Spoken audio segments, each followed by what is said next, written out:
All right, more progress tonight on the Circle Track car. Man, this thing kicked my butt today. It's about midnight now. Just kind of worked on it off and on throughout the day, but about 4.5 hours straight here, and was fighting the headers. We had a couple different sets of headers that came with the car, and a set of headers that we had.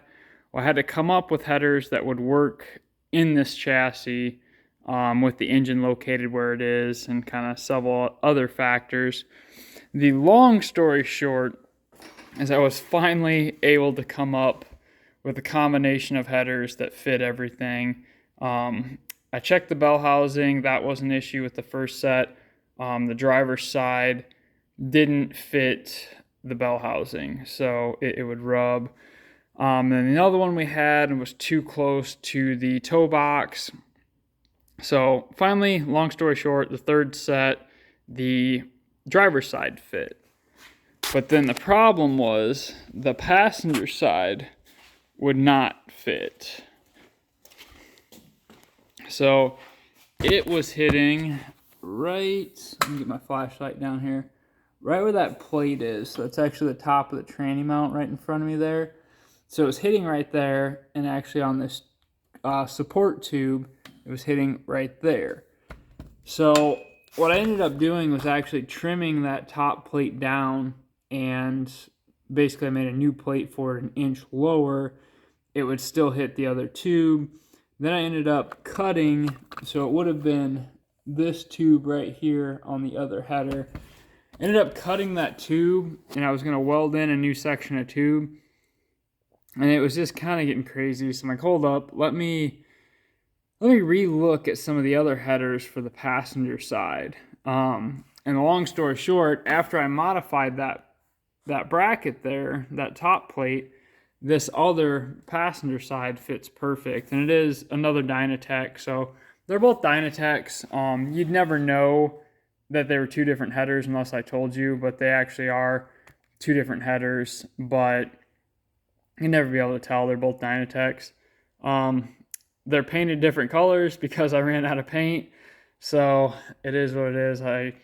It's all the header paint I had, and honestly, I don't mind it. It's kind of funny. They're two different headers, and I guess, hey, you might as well know it because I ran out of paint and I could really care less at this point. But yeah, the header's fitting great. Was able to actually get the dipstick tube to work. That took quite a bit of modification there as well, but it does work. Comes out right here. Just have to check it through here, but that'll work perfect. This crossbar was another issue with one of the sets, so I've got plenty of clearance there. And then valve cover clearance. This is actually the most valve cover clearance we've ever had. So that's awesome. I really like how this header is away from the engine and just kind of goes straight back and dumps. That is the most clearance we've had on everything. So happy that I kind of held off and really went through them and found something that would work. I did get the water pump on. I got all the spark plugs in. I got the cap on. I've got this fitting here. It's just a swivel fitting, so I can kind of put it in whatever position I want. I got stuff all over here. But the reason why I did that is because the clearance issue there, and that way it can always swivel if anything ever gets bent out of shape or anything like that. And it is clear of everything. It's not hitting the chassis or anything like that. But one thing you'll notice is that's actually a 10 AN hose in and fitting. So I ordered 10 AN line to run from the front to the rear of this. I actually got the line today. I got about 80% of the fittings. I'm just waiting on the filter and a couple more fittings, and I'll have everything to do the fuel system. I'm going with a 10 AN line because it just makes it easier on the fuel pump. And if we ever upgrade this into a higher class and we need more fuel demand, we've got way more than enough fuel line. We could always just upgrade the pump, but the line itself, front to rear, is always going to be good being this large.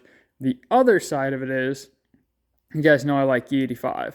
So if I ever want to switch this thing over to E85, My line's already good for it. I bought the good line that's rated for 85, and I've got plenty of volume with that Dash 10 that I know just upgrade the pump. The rest of my fuel system's good to go.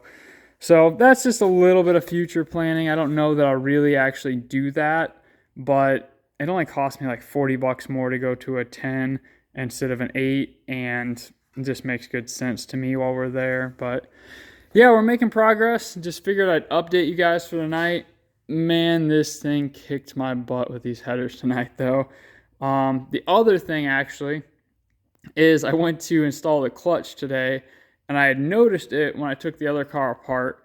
And you got to remember, I haven't really messed with the other car in 5 years. So when I put it together, the clutch was pretty decent. While I took it apart, 14, 15, 1,600 laps later, the clutch was pretty shot. And I thought it still had some life left on it. I looked at it today and measured it all.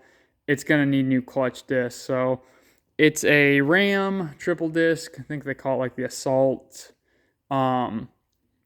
So I went ahead and ordered those clutch discs today. So hopefully I will have those next week. That's going to be one of the next things we're waiting on. Other than that, most of the parts are either here or coming. We're starting to get closer and closer with this thing, but just thought I'd update you guys for tonight. We are making progress. Got my butt kicked, like I said, but we're still moving forward. Don't forget to like and subscribe. Keep it saucy.